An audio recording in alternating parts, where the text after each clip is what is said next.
Good morning, everyone. We're going to go ahead and get started. I'm sure more people kind of trickle in as we start the presentation. So welcome to our last Dream Seminar of 2016. I have the pleasure today of introducing Dr. Bryan Heckman. And Dr. Heckman's clinical research uses a biopsychosocial approach to understand and treat addictive behaviors and focuses on cigarette smoking. He has particular interest in identification of biobehavioral mechanisms that maintain dependence. And he also looks at the development of relapse prevention interventions and the use of behavioral economics to inform tobacco control policies.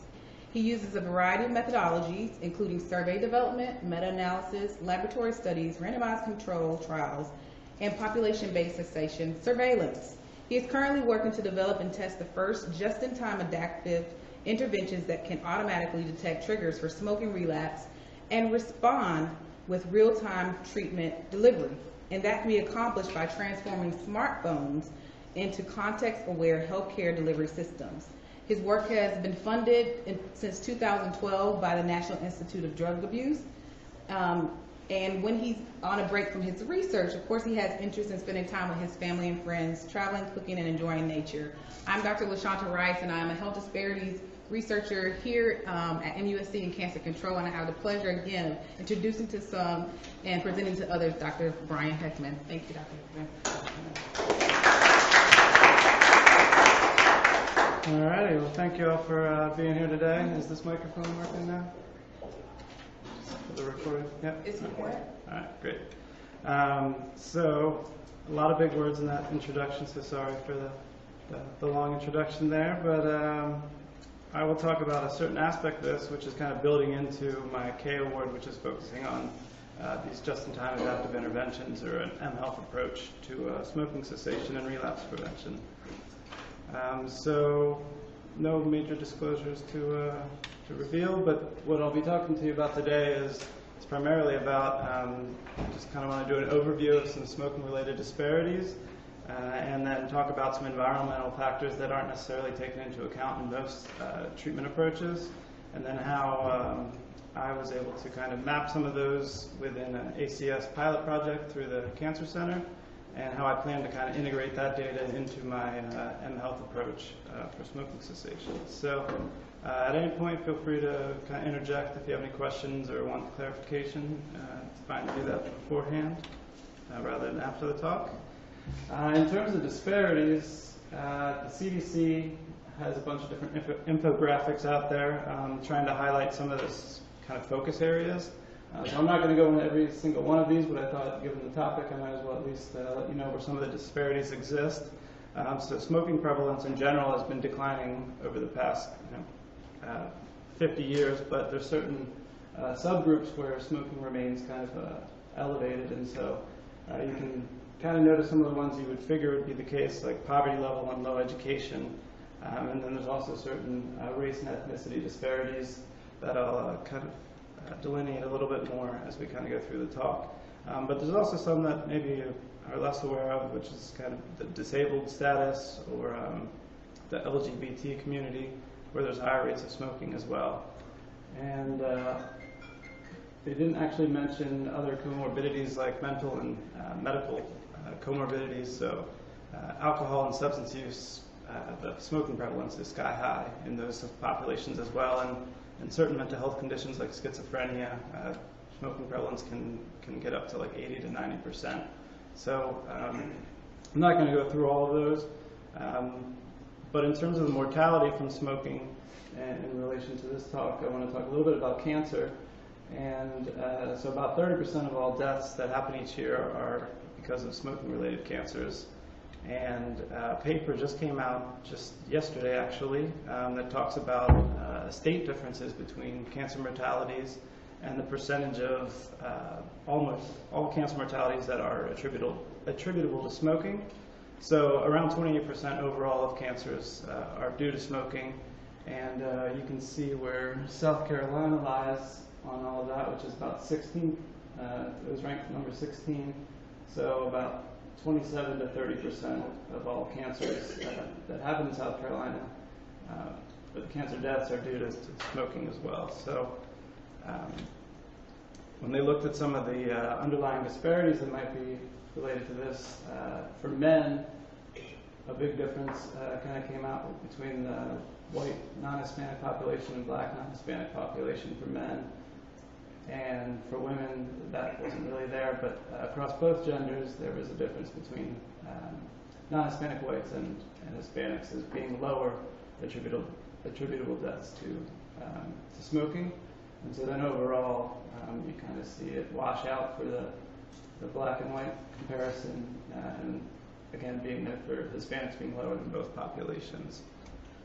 So Elise Park, in a paper a few years ago, kind of outlined some differences or some potential risk factors for why some of these differences might be the case. So SES is one of the major ones that she talked about, along with environmental tobacco exposure, the types of cigarettes people are smoking, and kind of education about cigarettes as well.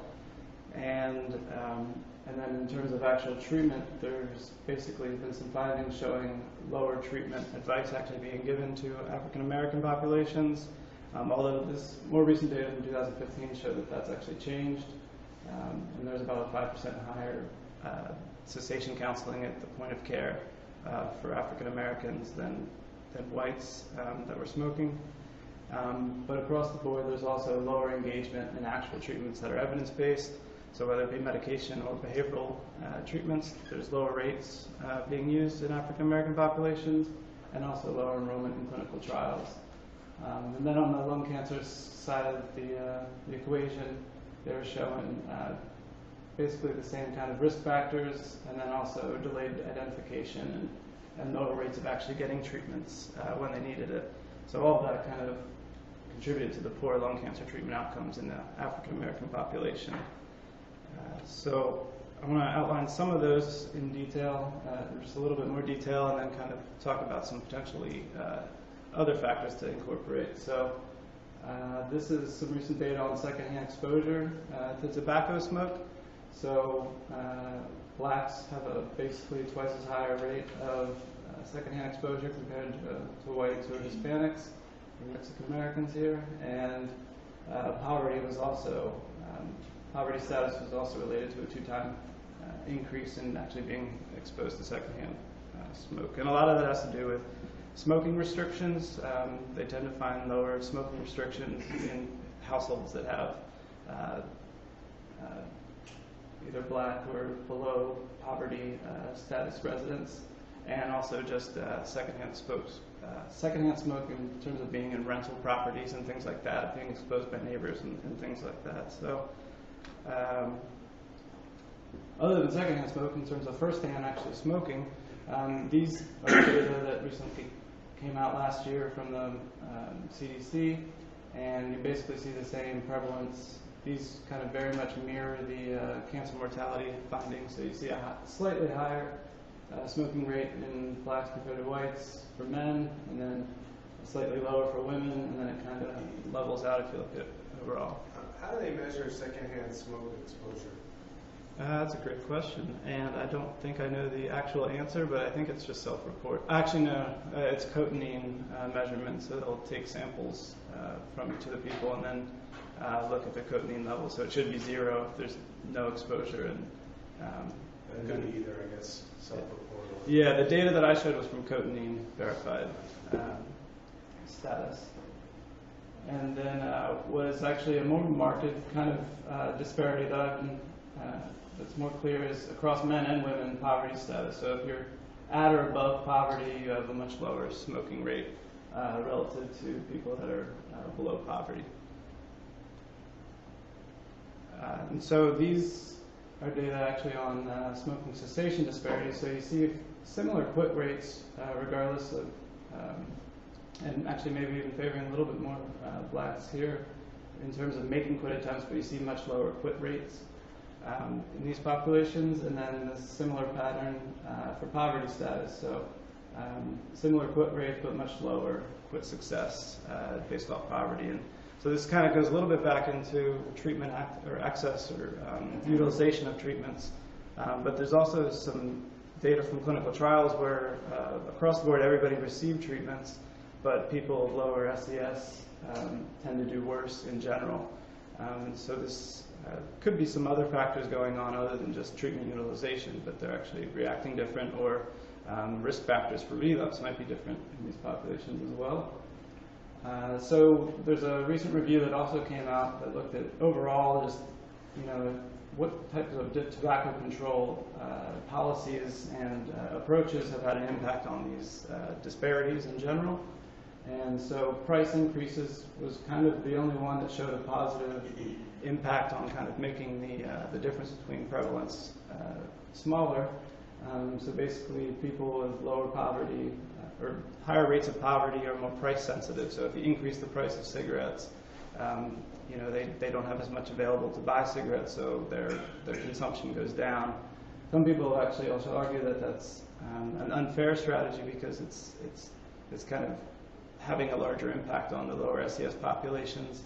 So a higher percent of their household income has to go to cigarettes if they were to continue their behavior.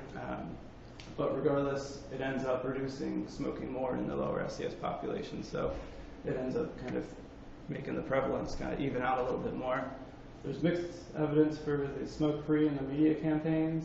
Sometimes it's helpful and sometimes it's not. It has to do a lot with kind of how those are enacted or delivered. But kind of most important, what I want to focus on is the smoking cessation support. And again, this actually shows a negative. So the higher SES populations tend to do better, not only by actually accessing the treatments, but when you give everybody the treatment, the high SES tends to do better in general. So that kind of leads to some external risk factors that I think are important. And one of them that is kind of the main focus of today is the retail environment that are around people. So tobacco retailers, if you actually look at the amount of tobacco retailers within a given environment, if you live close to many of them or closer to a tobacco retailer, people end up having greater positive attitudes about smoking. They end up starting smoking at a younger age. They also actually smoke more in a given day relative to people that don't live in those environments. And they also have a higher rate of actual relapse. So I like to kind of liken this to something that's a little bit more closer to home to me. So I'm a really big fan of pizza, and I think my pizza intake has kind of varied over the course of my life as a function of where I've lived relative to kind of pizza places. So I can just think about 2 years ago, I lived within probably like a block of like a Pizza Hut, and every Friday we'd have pizza for dinner. Now I'm not really close to any of the pizza places, although I do ride my bike past one on the way to and from work every day, and it makes me at least think about pizza. But I'm less likely to go out and get a pizza because it's a little too far and I'm not going to carry a pizza on my bike. So similarly, people that are smoking, when they try to quit, the more times they come into contact with any of these places that are selling tobacco, the higher their rates of relapse are. So down here is the number of contacts they had in a day and their rates or probability of lapsing. So, yep.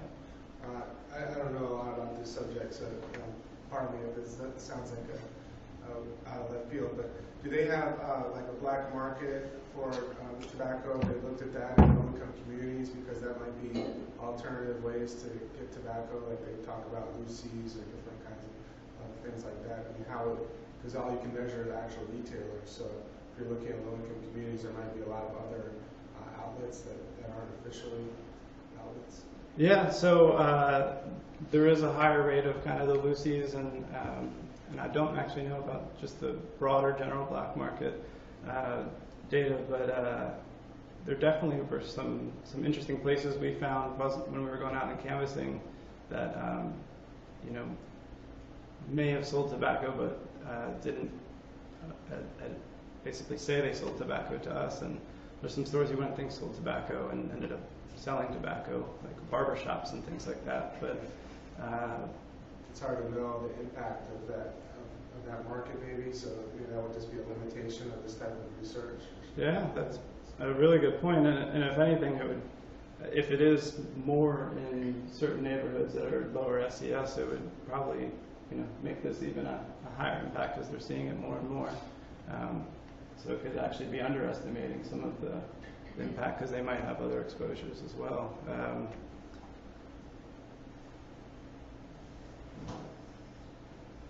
So most of the tobacco kind of GIS type research has focused on tobacco retail outlets. But the fact of the matter is tobacco retail outlets are no longer just tobacco retail outlets. So they sell a lot of products other than just factory-made cigarettes. So nowadays they're incorporating e-cigarettes. So here's an example of a Vuse e-cigarette. And then also nicotine replacement therapy. Here's a Zonic gum. All three of which are, and then I'm not even going to go into all the different variants of smokeless tobacco and cigars and little cigars. But you can go to a convenience store and you get exposed to a whole bunch of different options that people might not have had before. So this might be influencing people's behaviors as well. And then there's some stores that actually just decided to get rid of cigarettes altogether, which is a good thing because they're pharmacies and meant to kind of promote population health. And an example of someone being upset with Walgreens for not doing the same. But now there's even certain city ordinances or pharmacy laws where pharmacies aren't actually allowed to sell tobacco as well. Sometimes in California there's some of those as well, and they basically find that just by making those, you're obviously going to reduce the number of tobacco retail outlets and the densities over time. So just for those that aren't completely familiar with some of these products, so nicotine replacement therapy can come in many forms. There are three that can be sold over the counter, so the nicotine lozenge, nicotine gum, and not shown here, but the nicotine patch. And then there are a whole bunch of different types of e-cigarettes. This is really hard to kind of keep up on how quickly there are different types of products becoming available for e-cigarettes, but I pictured a few of the main types here. So you can get some that are disposable, where you just kind of use it once and you throw it away. You can get ones that look like they're disposable, but they're actually still they're refillable, so you can get these little cartridges and kind of just come back and buy the cartridges when you want more of it. Or there's some where you actually are putting in liquid to the device yourself. And then there's bigger versions of that tend to be more powerful and higher delivery of nicotine. They sometimes call these mods. And more recently they've developed kind of these hybrids where you get a liquid, but it's in a capsule, and you can just kind of buy the capsules to refill it, so you don't have to deal with all the messiness of actually the liquids yourself. So there's been a whole bunch of debate about these products in general and how they should be sold and how they should be regulated in the U.S. And I'm not going to go into some of the details of all the toxicity and reduced amount of harm, but a general theme amongst public policy researchers is that they tend to be of reduced or lower harm. So there may not be no harm whatsoever, but they have to be less than cigarettes, given that 1 in 2 smokers are dying, and these aren't emitting combustible smoke. So they're on the lower end, so they might offer an opportunity to provide nicotine, but not some of the health consequences that are coming with smoking. And in relation back to the disparities, we're basically a general finding across the literature is that tobacco retailers are disproportionately higher in lower income and also in Black and Hispanic neighborhoods. So basically the populations that are showing sometimes higher smoking prevalence or higher health consequences and lower relapse or higher relapse rates, they're actually being exposed more and more to places that sell tobacco. So, just like if I lived in a neighborhood with many pizza places, I might be more likely to smoke.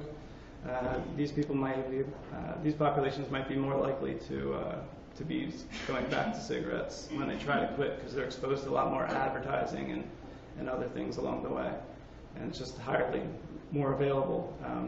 However, on the opposite side of the equation, there's been a few studies, there's one on nicotine replacement and about 2 or 3 on e-cigarette retailer densities, and they're finding lower levels of those within neighborhoods that are the same type of population, so lower income households and minority populations. So basically they're having more access to the combustible product that kills them and less access to less harm or reduced harm products that might help them get off tobacco. So perhaps these environmental impacts are kind of having an influence on smoking rates and cancer disparities. So given that was out there, I kind of wanted to do a study to look at how that looked like in Charleston here. So I also wanted to do a study that did all of these retailers at once. So most of those studies on retailer densities do one product at a time, and not necessarily all of them, and look at the overlap. So we set out to go around the city of Charleston and map all the places that sell tobacco, nicotine replacement therapy, and e-cigarettes.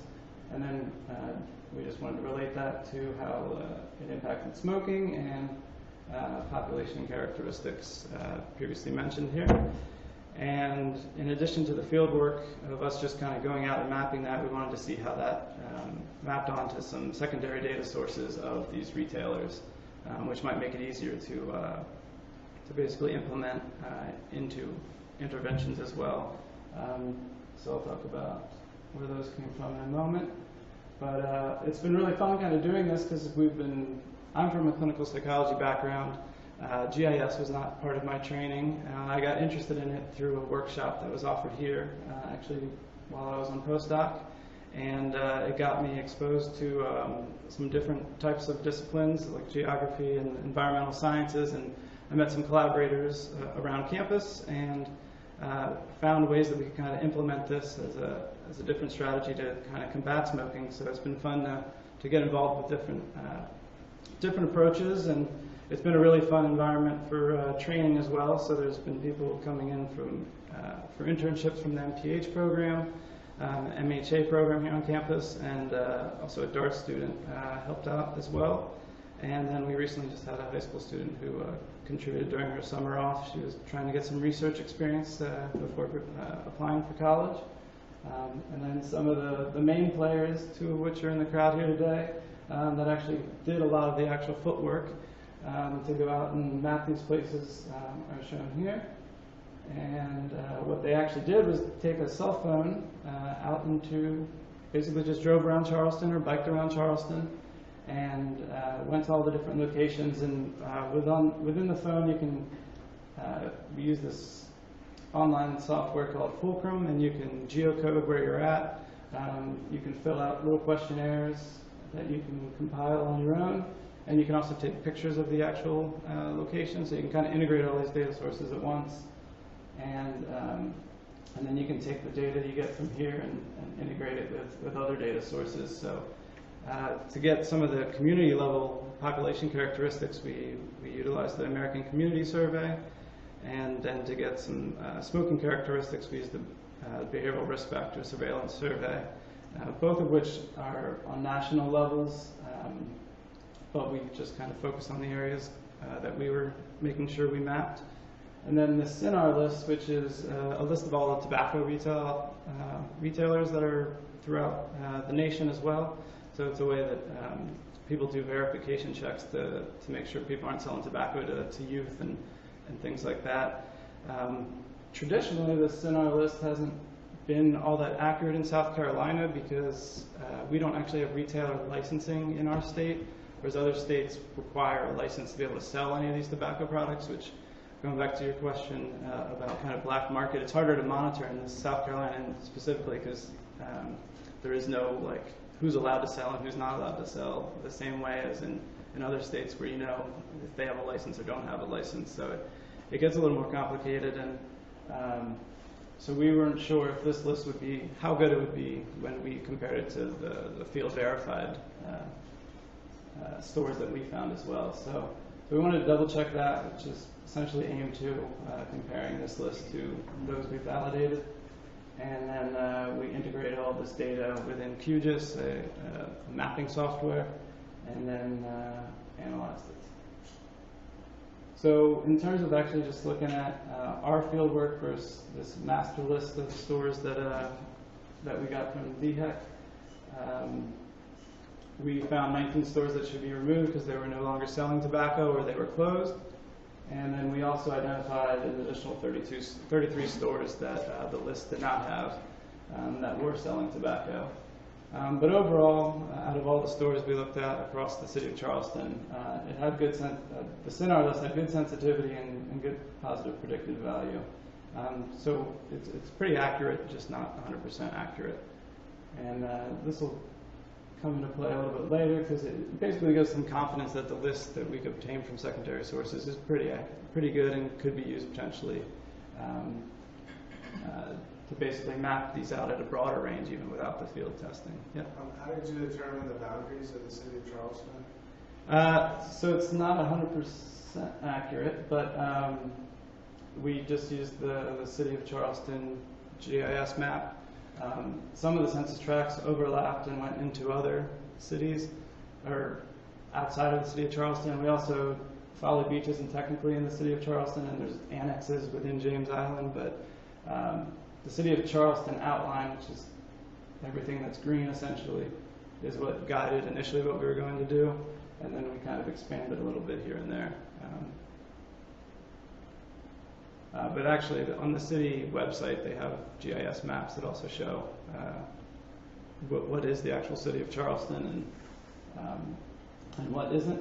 So this is a lovely map that Alex created to just overall, I'm not going to ask you to digest all of this because there's way too much going on here. But one main thing I just kind of wanted to show is where we mapped and also the differentiation in colors. So here's just kind of depicting all the places that sold just one product or combinations of products. And one thing you'll note is you don't see too many e-cigarette onlys or the little green triangle, or too many of the blue square or the NRT only. So there's basically a lot of product overlap. And so most stores were selling factory-made cigarettes and e-cigarettes. And then the next proportion that was largest was basically selling all three of the products. And fewer were selling nicotine replacement only or e-cigarettes only. No stores sold nicotine replacement and e-cigarettes unless factory-made was in the equation. But when you think about the types of stores that we actually visited, some of that kind of makes a little sense. So most of the 173 stores were gas stations or convenience stores. And then there were also some grocery stores, pharmacies where you're basically going to have NRT alone or NRT and cigarettes.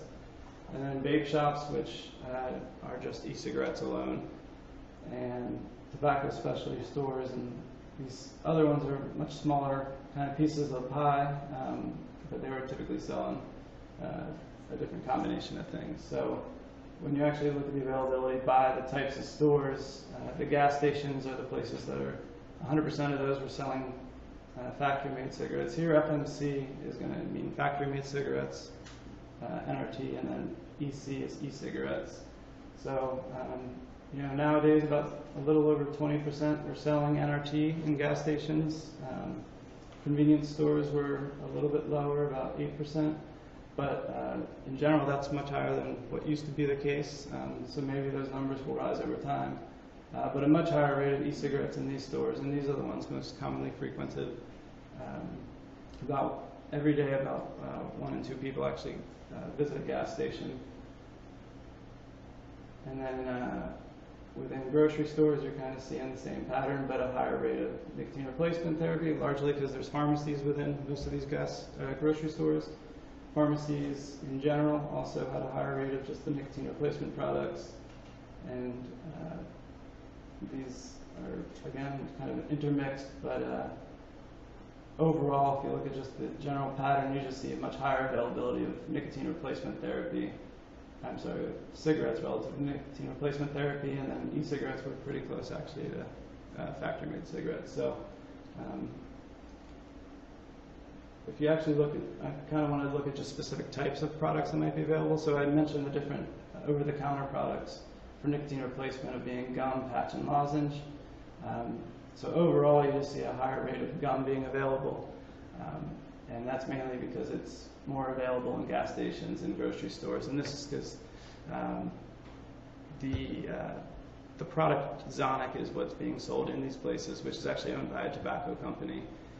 But we'll probably see a bump in the lozenge because they just released a product, another version of that that's sold by their company as well. So those will, I think, have started coming out a little bit in some of these gas stations, but might increase over time. So there might be more nicotine replacement therapy options at the point of sale where most people are buying their cigarettes as well. I was also kind of curious just about the different types of e-cigarettes that are available. And so I mentioned the ones that are disposable or cartridge-based, and then the larger tank systems, and then these newer capsule-based systems. So overall, you're seeing a higher rate of disposable in the cartridges, and then slightly lower rates of the tank. And I was surprised actually how high these new capsule-based systems are. But again, that was largely being pushed here by the gas station convenience stores and grocery stores kind of selling these disposable or cartridge-based. If you go to a vape shop, they're primarily selling the tank-based systems, and they kind of teach you how to use it and let you sample it and things like that.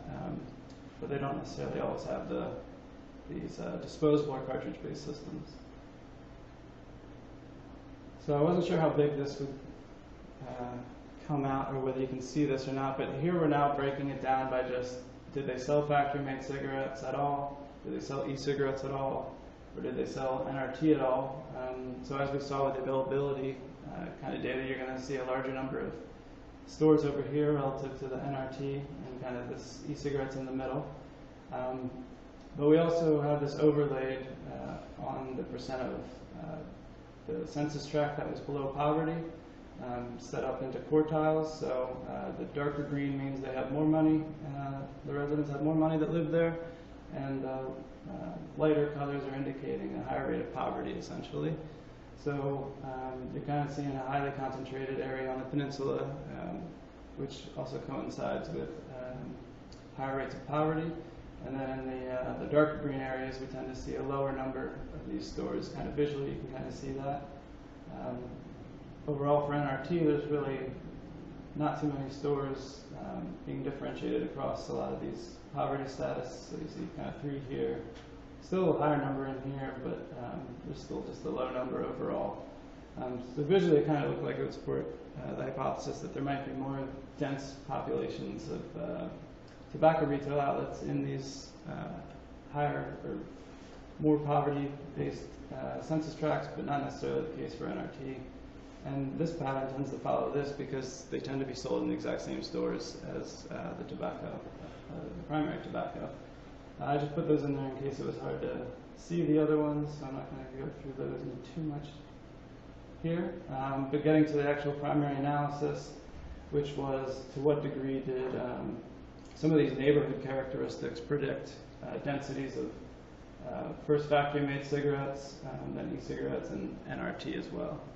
So we looked at these. Here we list the correlation coefficients if you just looked at these variables independently, and then the beta coefficients listed here are when you do multiple regression with all of these predictors in the model. So when you looked at factory-made cigarettes, retailer densities, just alone, you see poverty and percent black population. We're predicting higher rates of factory-made cigarettes being sold in those areas. However, when you control for all of that, it really was poverty that was kind of coming out as the big predictor. So the higher rates of poverty were related to a higher number of stores, essentially, which the same pattern followed for the e-cigarettes. And then nothing came out significant for the nicotine replacement stores. Although we were predicting that it would actually show the opposite effect, that these would be negative. They tend to actually be in the still positive, but non-significant. So again, this might be because most of the stores that made up the sample were actually convenience stores and gas stations, which are now starting to sell more and more of these products as well. So some of the prior patterns seen in other studies where the NRT wasn't necessarily available in gas stations and convenience stores might be starting to wipe away some of those effects. This is again just showing that same data but in a slightly different way, where we broke it again into the quartiles, and you can actually see the density estimates.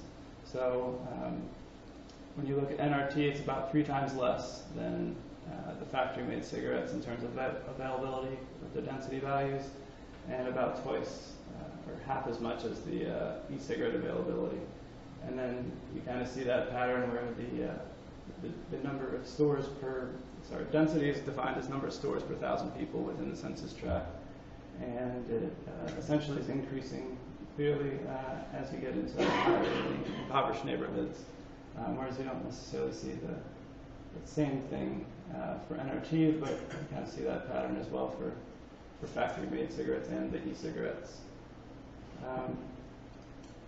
Again, if you just looked at this by race as well, and this is the percent of the population that were African American, you see that same typical pattern. So it's a little lower in the lower quartiles, and then it kind of increases in the higher quartiles for the factory-made cigarettes, but not necessarily for the other products as well. Actually, I didn't actually mention, but there are also no significant relationships with smoking prevalence. This was a smaller sample than the 42 census tracts that went into these analyses. There was only 28 that we could derive smoking prevalence for, but there wasn't any significance relationships, but there was a slightly positive relationship between, or trending towards a positive relationship with the retailer densities and actual smoking prevalence. So in terms of actual store density, we also wanted to look at some external factors of the stores. So, if I'm thinking about somebody going to a gas station or driving by a gas station, if they see advertising for the product, that might be what entices them to go in and purchase the product or make them more likely to relapse. So we wanted to look at which stores might be more likely to have external advertising. So gas stations, clearly, if you've ever been to one, you've probably seen a lot of the advertising outside of those. And so about 80% of gas stations and 70% of convenience stores had external advertising for factory-made cigarettes. Much lower rates for the e-cigarettes outside of those stores. And only one single store out of 173 places we visited had any advertising for nicotine replacement therapies. So when you look at just the overall rates, you see much higher rates of advertising for these products that are the higher harm products, and lower rates for the reduced harm products. So as you would imagine, the stores that are selling the products are also advertising the products. So you see a similar pattern if you actually just look at the density of stores that are advertising, in terms of just higher rates of advertising for factory-made cigarettes. And when you look at it individually, there are higher rates of e-cigarette advertisements in the more impoverished neighborhoods. However, this went away when you controlled for other factors, whereas poverty stayed a significant predictor when you actually looked at the factory-made cigarette ad densities. So it's basically more advertising in the poorer neighborhoods. We also looked at just the percent of the stores that were advertising that actually sold the product, so not necessarily taking into account every single store, but only the stores that were selling these products.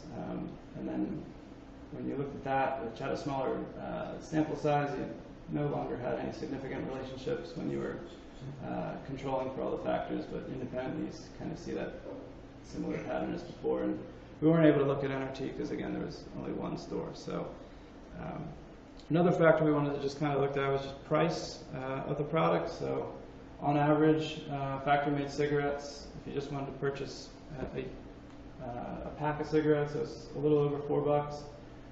If you wanted to purchase NRT, it's about a little over 20, so it's about 5 times more expensive to purchase NRT if you wanted to go there and use a product. This is starting to decrease because the convenience stores are selling the smaller packages of them, which is why you also have more variability. But overall, when you go to a place and want to look at NRT, the cost to kind of start using the product is a little bit more formidable than sticking with a product you already know. E-cigarettes also had a lot of variability, but we're kind of in the middle on price, largely driven by the disposable products, which are fairly cheap, but they can kind of vary. And none of the predictors came out as significant for predicting where price is. So there was really no differences in prices across any of the census tracts. It was pretty consistent. Although prior studies have shown that sometimes in the lower SES neighborhoods, they have lower prices as a function of kind of higher competition between the stores that are more prevalent there. So we expected maybe there would be some price differences, but none actually came out. And then here's just a little outcome from every place we went to. We were asking people after we were done surveying the store if they'd be willing to put up a flyer that was advertising cessation resources and quit line numbers. And it's just kind of a whim just to see how many people would actually be open to putting up something like this. And we're pleasantly surprised that a majority, 55%, actually were willing to go ahead and put up our flyer to basically tell them to stop buying the cigarettes that the stores were selling. And very few actually just rejected it outright, just a little over 20%. And then there's a considerable portion that weren't really sure if they were allowed to do that, and then some that were slightly too busy that we didn't want to interrupt their flow of business. So, and then when you actually look at this across the poverty status, you actually see a higher rate of being interested in putting the flyer up relative to the I guess richer neighborhoods as well. So at least in terms of openness to potentially kind of providing intervention at point of care, it didn't seem to matter, and maybe even more open to it. I should pass this a few slides ago, I forgot or not. The quartile of poverty, if that's what that is. Yeah. Fourth, which is the most poor? First or fourth? Fourth is most impoverished, so higher percent of people in poverty. Higher percent of the tract population. So just a kind of quick summary of that the ACS study.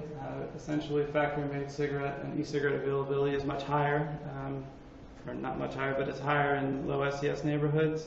And that secondary data source, or the SINAR list that we obtained, actually showed really good accuracy. So we could potentially expand that to a larger portion of South Carolina, and not just the state or the city of Charleston. And overall, just some differences between kind of the factory-made cigarettes and the nicotine replacement or the treatment for factory-made cigarettes. Availability is much higher in Charleston, and the price for nicotine replacement products, or to start using them, is much higher. And essentially, there's no advertising for NRT. So if you were to compare it to kind of just products in terms of what would be more likely to be used, it looks to be much more favorable for factory-made cigarettes relative to NRT. We're also, again, surprised that most retailers were actually open to just this really small intervention of putting up a flyer, but maybe that provides a foot in the door to maybe do other types of interventions at the point of sale, which NIH is about to put a lot of money into trying to come up with some campaigns to do that as well. And it also provides some evidence base that you can use for a number of different factors. So you could guide policy recommendations. So one very clear one is it would be nice to actually have licensing within South Carolina, so you could find all of these stores for sure and not have to do some of the fieldwork approach. It would also be good, you could potentially do some zoning policies if you want to reduce the number of tobacco retailers. So some locations have definitely put in some standards for like the number of feet. So there's basically from the distance from schools and also within certain areas, just reducing the number overall. And so by enacting some of those laws, they've found that reduces smoking prevalence over time. And I think it could be used also to improve access to care. So if we know that there's these certain pockets or neighborhoods that are kind of at greater risk, now we could actually maybe even do mobile interventions like sending out treatments to the communities. Or, as I'm going to propose in a moment, we can actually use mobile phones and be able to treat populations wherever they are. So I think it opens up a wide range of things you can do. And what I'm particularly interested in is kind of really reaching people when and where they need it most. And it seems like the low SES populations might need it more and more frequently. If these retail kind of outlets or retail environments are having this big impact, they might need to be kind of prompted more often or in different situations than others. So their context might be different. And I think this really fits within the precision medicine initiative. So A lot of people, when they think about precision medicine, they kind of focus on the genetic kind of dispositions and individualized care as a function of genetics. But in the definition, they really also focus on environment. And so I want to make sure to incorporate kind of the environment within the research as we move forward with the research I'm doing here. And I think mHealth is really a nice way to do that because it allows you to kind of reach a lot of people in a tailored way, so we can modify treatments to the actual individual. And there's a lot of interest in mHealth. So there's over 500 apps currently available that people download at basically a rate of about 1 million downloads per month, which is just incredible in terms of dissemination potential. Unfortunately, there's very few that are actually tested in terms of their efficacy, so we don't really know to what degree they're actually helping people. The few studies that have been done show kind of small effects, but they're typically kind of just a simple text message-based system, kind of informing people not to smoke and kind of helping them to cope with cravings when they occur. So what I want to do is kind of build off that, but kind of go a little bit more detailed with using essentially a relapse prediction algorithm based off of places they used to smoke and places they purchased tobacco as risk factors for when you kind of trigger intervention delivery. So what I'm doing is essentially for a week I'm having people, before they quit smoking, go out and track all the places they've craved a cigarette or smoked a cigarette or bought cigarettes, or places that they don't smoke at all. And those end up going on a map and getting color-coded. So green would be a place where it's like a safe zone or a place they don't smoke. Red would be a place where they've smoked before. And yellow would be a place where they've craved before. So they're kind of potentially risk factors. And so after people were to quit, if they were to go back to one of these locations where they've previously smoked before, they would start to get a prompt on their phone or a push notification that actually informs them to take a nicotine lozenge. So you can start to predict where people might relapse and actually deliver treatment before they're actually encountering those high-risk situations. So now with kind of the environmental inputs, we can also have all the places that sell tobacco as potential relapse risk factors and deliver interventions as people are starting to come into contact with places that sell tobacco as well. And that's kind of where I want to add in. So these are kind of their personalized relapse risk factors based off their prior behaviors.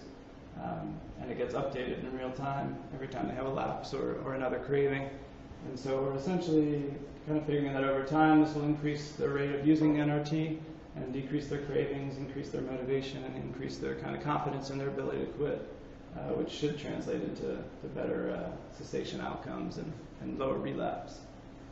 So because we now have data on actually the city of Charleston, we also are going to work towards potentially putting that data into the app so people can actually look at their phone and see where there might be higher risk situations as a function of stores. So they could actually see the different types of stores that sell the different types of products, and they could be triggered to take nicotine replacement products before they actually approach gas stations as well, so maybe the advertising wouldn't have as big of an impact on them. So we're playing around and seeing where that might go.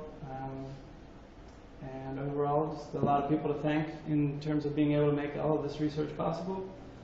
And thanks for you for listening. So.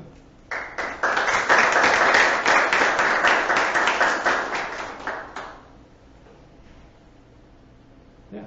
So while you were talking, I had a question about what was the difference between a gas station and a convenience store. Yeah. And so then I thought about, well, I guess a Dollar General would be considered a convenience store. And then I said, well, does Dollar General sell cigarettes? And then I Googled and found a Forbes article that they once did not, but they do now. And it's like one of their biggest money makers because it's such a convenient place for people who want to go get a soda, like snacks or whatever. Then that's often correlated with getting a pack of cigarettes too. Mm-hmm. So, and you see Dollar Generals cropping up everywhere, especially in the more underserved areas. So Yeah. So anyway, what's the difference between a convenience store and a gas station? Yeah, so they're pretty much the same thing, except one sells gas as well. Okay. So like an Exxon has a convenience store with it, but it's a gas station because it sells gas. But there's lots of places on the peninsula that don't sell gas, but are pretty much the same store type of thing. I think these Dollar Generals and everything that are cropping up and are having like huge success with their cigarette stores and things like, under the additional areas. Yeah, and I actually think that would probably be a big one in rural areas as well. During the hurricane evacuation, one thing I noticed as driving through kind of the rural areas of South Carolina, there's like 3 things a town always has, which was like a Dollar General, a liquor store, and a church. Yeah. And so it kind of might be more centralized in certain areas as well. Jen? Go ahead. What happens in terms of intervention delivery with the app when someone's at home? So the app currently will deliver a prompt 50 meters before someone gets to the location or the trigger. So if a home was a location they used to smoke at, as they're approaching the home, it'll trigger them, and then every hour that they stay within that environment. And so that's an important feature actually with the tobacco retail outlets that we're considering. Like if you're driving down a road and you see 50 stores, it'd be annoying to get prompted 50 times. So we're also incorporating this kind of dwell feature, so you actually have to get close to it and stay close to it for an amount of time. But that was part of the concern also with the home. You don't want to just annoy people, but you want to keep them at a rate where they're not going to relapse, because about 60% of lapses happen while people are at home as well, so it's a tough area.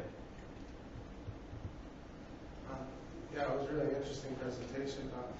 A couple of things. One, I wanted to know how long it took you to collect all that data. And then another thing I was curious is if when you were collecting that data, did they look at the products, like which were at eye level or where they were actually located? Because I know like in marketing, if things are at eye level, there's the NRT are way down below, that could maybe affect purchases. Yeah, so we took pictures and we could code things like that. We didn't code those things, but prior studies have looked at that, and actually the eye level and being next to candy and things like that are big factors related to youth perceptions and initiation.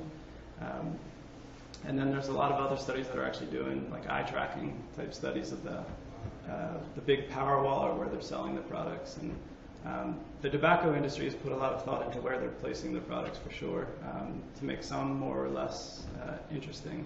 So it's we haven't looked at it, but there's actually a lot of research out on that topic.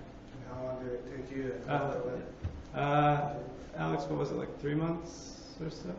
Before? Yeah, I think maybe 5. Yeah. 5 months. We kind of did it in like iterations where we'd go out and do some stores, and then we'd double check with the SINAR list, and we might identify some that the SINAR list identified that we might have missed, and then we'd kind of double check and things like that. And then we kind of picked up little small chunks, different areas here and there. But on average, I think people were only in the stores about 5 to 10 minutes to do the actual surveying. So that didn't take long. It was really the travel that took the most amount of time, probably. Do you plan to collect more data, maybe in North Charleston or other areas? That depends if my ACS renewal goes through. The ACS renewal that we're hoping to do the next year is really to integrate the stores into the app and to continue expanding the area. But we're pretty confident with the SINAR list, given that its sensitivity and predictive value were pretty good. So we'll see. Who designed the app for you? So there's a company called Conceptual that's located in Mount Pleasant, and I partnered with them to kind of create the app. Cool. Yeah. Did you have a question, Alex? One thing I was going to say in response to the location of where different products were and how they were advertised. Being in the store, one thing you notice is that you kind of have to be looking for the gum, especially when it's the Sonic gum, which is made by the cigarette company, in order to notice that it's actually there, which I think is kind of a brilliant advertising scheme on their part, just because, it's no one who's like not considering trying it and quitting is going to go in and end up buying it. Does it spray It them doesn't into them. pop out at all. And do you, has it been found that the gum replaces the cigarette and people just continue using it on a permanent basis? So it's a continuous revenue for the cigarette companies? Or they just take it, quit, and then they give up nicotine? Yeah, so traditionally people don't take nicotine replacement products as long or as much as they should, and so they end up relapsing back to cigarettes. They don't really, it's meant to be a time-limited treatment. A very small percentage of people actually do keep using it like throughout their lifetime, but they traditionally say use it for a period of time and then get off of it, but most people don't even use it for that long. And once they lapse, they tend to stop using it completely. Completely, they don't go back to it. Yeah. And the same with e-cigarettes, too. So that's a bigger mixed bag of not really sure yet.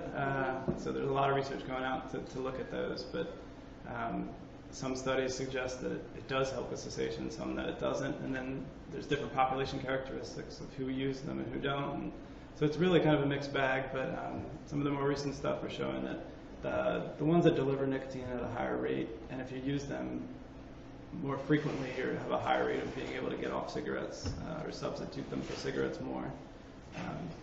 But long-term effects and long-term cessation rates are unclear kind of at this point. Cool? Thank Dr. Heckman for